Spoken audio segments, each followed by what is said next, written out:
Welcome to Tits, the Idiocy Truth Stream. I'm your host, Theodore Trump, Donald Trump's abandoned bastard child, and I'm beaming this directly into the gaping cavity where your brain is supposed to be. Tonight, we're dissecting my father's latest masterpiece of moronic larceny, something he calls the Board of Peace. You gotta hear this. It's just a brilliant new excuse for him to steal your money so he can hang out with his dictator buddies. And you dumbasses, you're paying for the goddamn party favors. Okay, let's wade into this puddle of piss. The, Trump Board of Peace. Seriously, it sounds like something a third grader would name their treehouse club. But nope. This is my dad's pathetic little attempt to build his own private UN. You know, a global clubhouse for the morally bankrupt. A safe space for scumbags. Get this. He actually said, out loud, that this is the most consequential international body in history. The only thing consequential about this is the size of the shakedown. He's basically charging the world's absolute worst people for a VIP pass to kiss his ring, and he has the balls to call it diplomacy?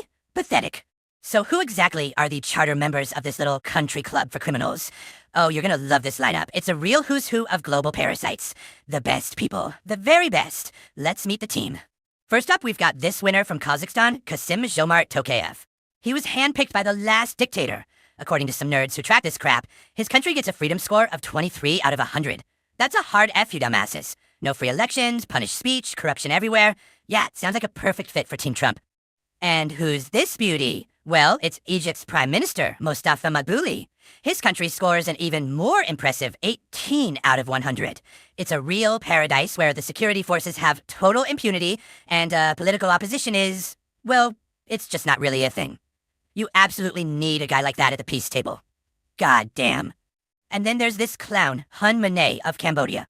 He got the top job because his daddy, the dictator for the last 3 decades, just gave it to him. An undemocratic transfer of power to his own son. Does that sound familiar to anyone? Anyone at all? And of course, you can't have a gathering of wannabe tyrants without my father's #1 European fanboy, Viktor Orban, the goulash-guzzling ghoul of Hungary. This guy has spent years systematically dismantling his own country's democracy. So naturally, my dad sees him as a role model. The perfect guy to help build a new, peaceful world order.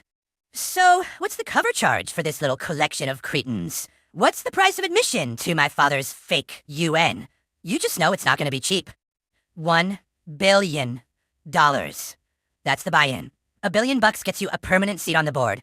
It's a pay-to-play scheme, so unbelievably blatant, it's almost beautiful in its audacity. But wait, there's more. On top of the membership fees, these suckers apparently coughed up another $7 billion for some so-called relief package. Money that will almost certainly end up funding some gaudy Trump-branded Riviera project built on a toxic waste dump. Jesus fucking Christ. But the real punchline, the part that should make you idiots spit out your corn dogs, isn't what they're paying. Oh no, it's what you're paying. Because while he's shaking down foreign despots, he's also picking your goddamn pockets. $10 billion with a B. He's just taking it. He announced he's transferring $10 billion of your taxpayer dollars to his little club. No congressional approval, no oversight. Just, I'm taking this now. He's robbing the treasury in broad daylight, and you morons are probably out there cheering him on. And his justification for looting $10 billion from you? He actually called it a very small number. $10 billion of your dollars for his personal slush fund is a very small number. Lame. So after all that money, after all that hype, how was the big inaugural gala? How was the first meeting of the most consequential body in history? Well, as you can probably guess, it was a goddamn joke. Because all the countries you've actually heard of, you know, the ones with boring things like human rights and functioning democracies, France, Germany, the UK, Canada, even the goddamn Vatican, they all told him to fuck off. Did they show up? No. They ghosted him. And my father? Oh, he was so deeply engaged in his own historic peace summit that he was caught on camera repeatedly, falling asleep while other heads of state were speaking. He literally slept through his own billion-dollar party. The whole charade ended with him banging a golden gavel like a deranged judge and then blasting his personal theme song, YMCA, while his new dictator friends did this sad, awkward, ass-kissing dance. This is his legacy. This is what you're paying for.